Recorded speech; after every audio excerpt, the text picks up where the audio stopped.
Mais en fait, avec vos éoliennes, ça va être la discothèque chez moi. Mais au fait, c'est quoi l'effet stroboscopique? Eh bien écoute Valérie, j'ai trouvé sur internet plusieurs fois le même texte qui justement en parle. Et vu que tout le monde l'utilise, je suppose qu'il est bien fait, donc je vais t'en lire quelques extraits. Une éolienne projette comme toute autre structure une ombre sur le terrain qui l'entoure.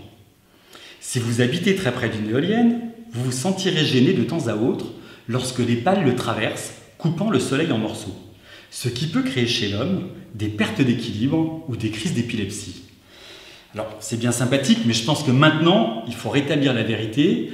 Un parc éolien n'a jamais créé de perte d'équilibre ou des crises d'épilepsie.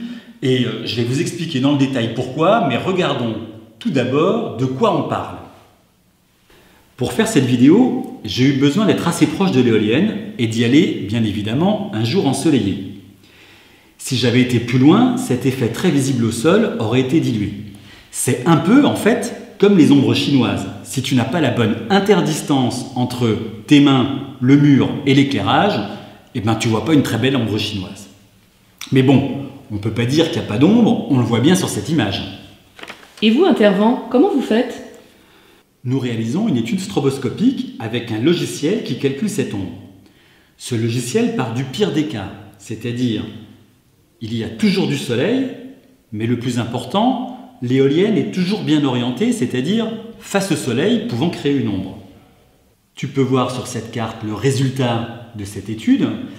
On voit clairement qu'au nord et au sud, il n'y a pas d'effet, parce que le soleil ne se lève pas au nord et ne se couche pas au sud. Il y a donc juste l'effet d'est en ouest. Et puis on a donc des vagues de couleurs. Et le village de La Valotte, par exemple, qu'on peut voir un peu au sud-ouest, on a entre 10 et 20 heures de clignotement maximum par an, dans le pire des cas. Oui, mais si jamais ça m'arrive et que ça clignote chez moi, dans ces cas-là, qu'est-ce que vous faites?